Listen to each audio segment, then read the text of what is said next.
again, everybody. Welcome to Frenemies of the People by CBL. This is, according to producer Grace, episode 19 of our almost weekly gathering. So we're getting momentum. Today we are sponsored by my soapbox, and I figured I would just take a little pressure off my colleagues so we don't have to talk about this for a little while, hopefully. You know, we love to talk about politics and the media, especially in Springfield and City Hall. But it is impossible to have a little nascent podcast about Chicago politics and media without acknowledging that it's crazy times here in Chicago. The president is currently planning on sending troops into Chicago to deploy against fellow Americans. And some of that may play out in court. The governor and the attorney general are challenging it.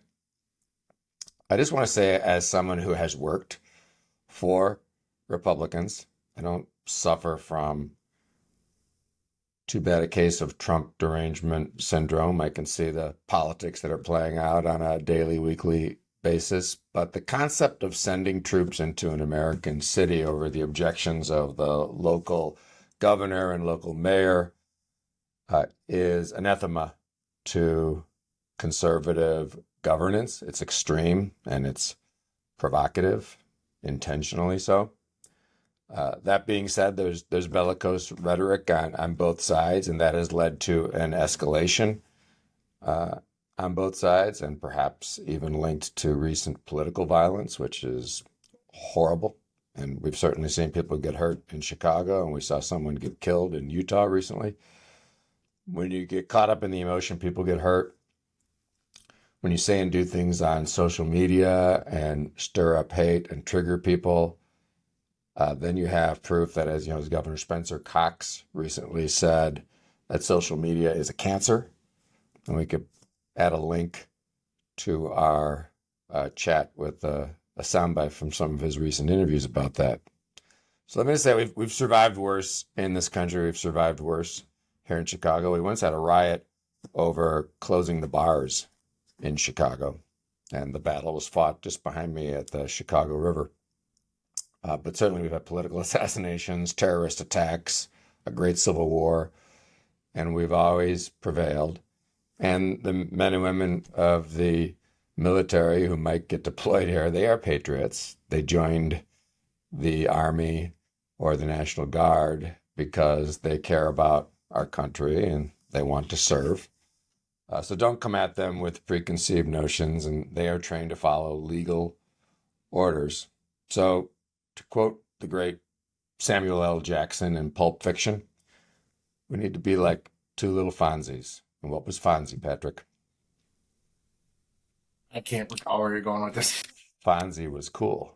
So we're all going to be cool. Correctamundo. We're all going to be like three little Fonzies here. And what's Fonzie like? Cool. What?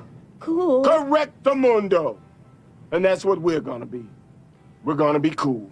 Anyway, let's return to our normal jackassery. Natalie, how about those Cubs? Yeah, limping along. I mean, as we are taping this, we've dropped 2 in Milwaukee. It's not been good. 100-mile-an-hour fastballer took the mound and shut the Cubs offense down the other night. By the time producer Grace gets this up on the air, perhaps the Cubs will extend the series, but it's been stressful. It's not for Cubs looking fans. good. No. He's very hopeful after the first series, but that was quickly I diminished. mean, that was fun. Can't we just enjoy that? Can't they? Right. Can't they just slow this down? We had all Right. that champagne And and to just beer. rush right into Milwaukee. I was reading a headline that is this series Milwaukee's World Series to take on Craig Counsell. So there might be a little extra juice in those A lot of pitches. booing of Yeah. counts in Milwaukee, Yeah. which seems unfair. It doesn't seem like that's truly the Wisconsin way. But anyway, Patrick, I wanted to talk to you instead of about beer. I wanted to talk to you about the wacky tobacco. So I know you're a Law and Order, say no to drugs kind of guy. but you're also Mr. Sports, in addition to knowing everything about Samuel L. Jackson and Pulp Fiction.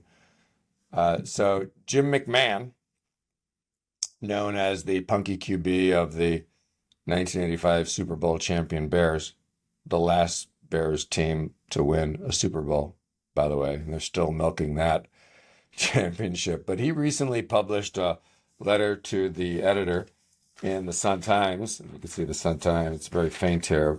This is an old school newspaper. They actually print them on paper sometimes, and there's weed around the letter. Anyway, And we might be censored because the AI thing is right. going to notice that. Yeah. Producer Grace, can you blur that out?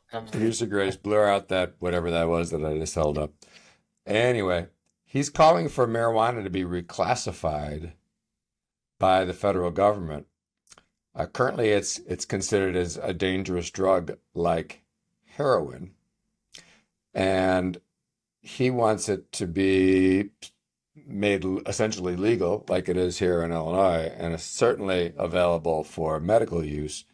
And the reason is because of all the injuries he suffered, and there was not as much protections for a quarterback back when he played, so he took a beating. And to deal with that, he said, quote, "For years I was prescribed opioids and other pharmaceuticals. They dulled my body but clouded my mind. Marijuana was different. It gave me relief and helped me function and did it without destroying me in the process." I thought the timing of it was interesting, especially because of the kind of off-the-wall leadership we have for public health in the U.S. right now. And certainly, while it hasn't been flawless execution here in Illinois, we have figured out a way, Patrick, to make marijuana use legal in the great state of Illinois. So what do you think of this? I'm even his experience reminded me when we were assisting some of Chicago, and by the basis of their strength in the industry, the nation's leading cannabis companies deal with entering and transitioning from medical to adult use. I think one thing that was underappreciated in the state was the state created a pathway where if you get a prescription for opioids, you can actually go and instead say, I'd like medical cannabis products in exchange for that. And as we would talk about that with elected officials, a light bulb would go off. Like, the system is, hey, I had a tooth removed, very painful surgery, these other things. Here's a prescription, this much supply of prescription drugs, which can be harmful, even flushing them down the toilet or these other things create some downstream impacts to the environment there. And so, and Mr. McMahon is not wrong. There are proven use cases in multiple markets across the country of the ability for this well-regulated, highly scrutinized from seed to sale product to enter and displace some known drugs, pharmaceutical drugs, which have other side effects. And I think what the national conversation is right now is if only we had all of the information, not some of the information, and people can take educated decisions about what's best for them. If I knew the choice between taking opioids or taking a gummy, which might help me attain some sleep after surgery or those things, weigh it in my mind. Do I know people who developed an addiction to opioids after a surgery or these things and so forth. So I think a lot more transparency, a lot more education, and putting information in the hands of the people is part of what's going on. And I do think we will see, right now it's lost, obviously, in the noise of the shutdown and all these other things. But I do believe you'll see a case to be made about whether or not marijuana will be reclassified. That was a campaign pledge. This administration is running through evaluating that.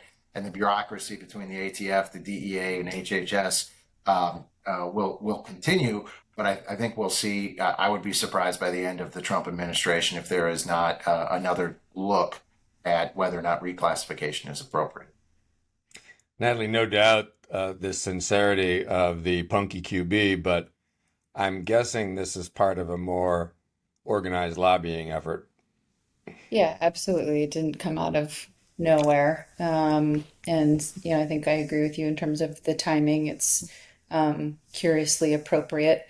There's a whole movement, especially among former professional athletes to seek out some of these alternative or less than traditional pain relievers, just because of, what they've been through. And so I think you're going to see more and more folks joining Jim McMahon and getting, in on this argument to give patients more options. Well, talk about needing pain reliever. Gerrymandering, Natalie. Gerrymandering is also a topic. It's maybe not on the front burner, given all the other crazy things going on in our country, but we've got an effort to turn back the clock, so to speak, and have more gerrymandering for congressional seats in California and in Texas. But here in Illinois, a former U.S. representative who represented Peoria, former Republican, Ray LaHood, who later went on to serve in Democratic President Obama's administration as Secretary of Transportation, and then joined by Democrat powerhouse Bill Daley, former Commerce Secretary under President Clinton, White House Chief of Staff under President Obama, son of one legendary mayor, brother of another. Both revived their campaign for fair maps in Illinois. And they have to get a daunting number of signatures. I think I checked one news outlet that said they need 328,000 signatures. I don't think the two of them are going to be going door to door, but they're going to be hiring people to do this. To get a state constitutional amendment on the ballot to change the way we do state legislative district drawing. This was tried before in 2016. The Illinois Supreme Court struck it down. So they narrowed this effort to only deal with the state legislative maps as an effort to kind of deal with that previous court ruling, which is sort of another issue. So kind of interesting to see, like, I don't think the Daley regime ever was hesitant to play hardball politics, and certainly for a time there, Representative LaHood, while he was very bipartisan, and he came up as a staffer working for a very bipartisan leader by the name of Bob Michael. They both know how to play hardball politics, and yet here they are sort of in the later years of their public career, and they're trying to get fair maps in Illinois. After this, they're going to push a rock up a hill, and they're going to have the Bears win the Super Bowl this year. What are your thoughts? I would like what, Jim McMahon and they're smoking in terms of, being successful with this effort. Listen, it's laudable. I think it's what's needed to address and resolve so much of the divisiveness in our country. To go harken back to the days where bipartisan wasn't, a nasty word in your mouth. Yeah. But the irony is thick, right?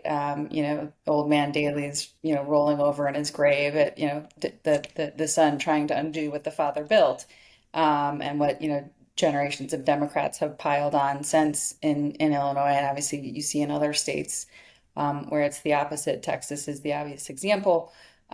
So, I applaud them for the effort.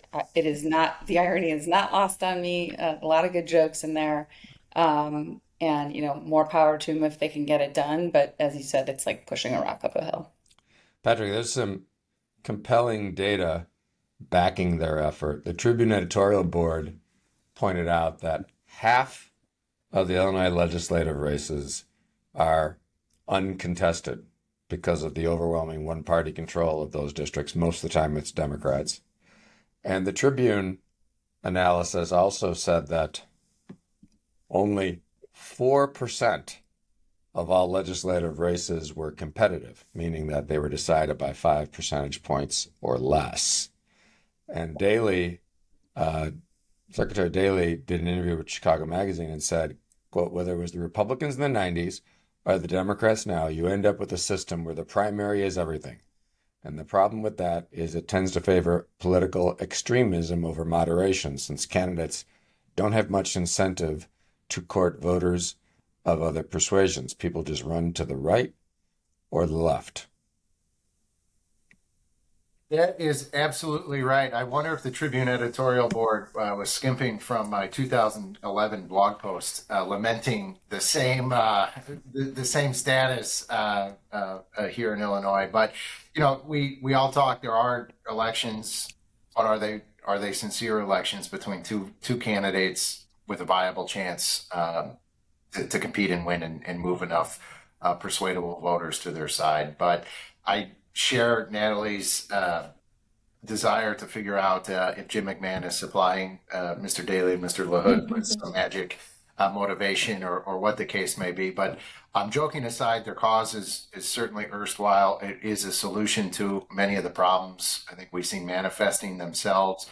I think when we all step back and say, what are the governments that work best in Illinois? It's the nonpartisan races, the ones where people are asked to set aside national politics and focus on the common good and the solutions that can be found. And we all know what's injurious to our policymaking, but the partisanship and the desire for control always seem to overstep that. So there's states that do it. There's states that do it well and give state legislative races an opportunity, and they still go with the desire of their citizens for the elections that they want. But it's a problem in the national elections. It's a problem in these state elections, and it's just motivating a small subset of. We can't get enough people to vote on general election day. Catering to primary election day is not the best solution. Producer Grace, I wonder what Samuel L. Jackson would think of Patrick's analysis. He'd tell me to Just go now. get another cheeseburger, right? He's probably reading that 2011 blog post too. Riveting. A Royale with cheese. Frenemies, it also, as they used to say in Capital Facts, because Madigan. So former Illinois Speaker of the House, Mike Madigan, who's now convicted of federal corruption charges, was once the master map maker, which allowed him to stay Speaker 36 of the 38 years that he was in leadership. And he was behind the effort to defeat the last Fair Maps initiative back in 2016. Not only did he help find the plaintiffs to oppose it, a Commonwealth Edison lobbyist, I would point out, but as head of the Illinois Democratic Party and the Cook County Democrats, he played a key role in slating the judges who reviewed the legal challenge. So that problem will persist now, even in his absence, if this daunting effort gets to the ballot. If there's a legal challenge, who knows what that may mean down the road. Anyway, it sounds terrible, doesn't it? Speaking of sounds terrible, Producer Grace, it's time for Sounds Terrible. Can't wait. I can lead us off since I got us all bummed out and serious earlier. In Northern California, this is a Dateline, San Francisco, in the Associated Press recently. Police in Northern California were understandably perplexed when they pulled over a Waymo taxi after it made an illegal U-turn, only to find no driver behind the wheel and therefore no one to ticket. The San Bruno Police Department wrote in a now viral social media post that officers were conducting a DUI operation one Saturday morning when a self-driving Waymo made the illegal turn in front of them. Officers stopped the vehicle but declined to write a ticket as their citation books don't have a box for robot. So I thought that was pretty awesome, but also pretty terrible. These Waymos, I don't know if any of you out there in Frenemies land have seen them, but out west, in Scottsdale, they're all over the roads. I once saw them cause a traffic jam on the way to the Phoenix airport because they get lined up behind each other and the Waymos don't know what to do. So I didn't know that a Waymo could flip a B, though, in front of a police roadblock. Why wasn't the Waymo being cool? Like two little Fonzies. And that thing was.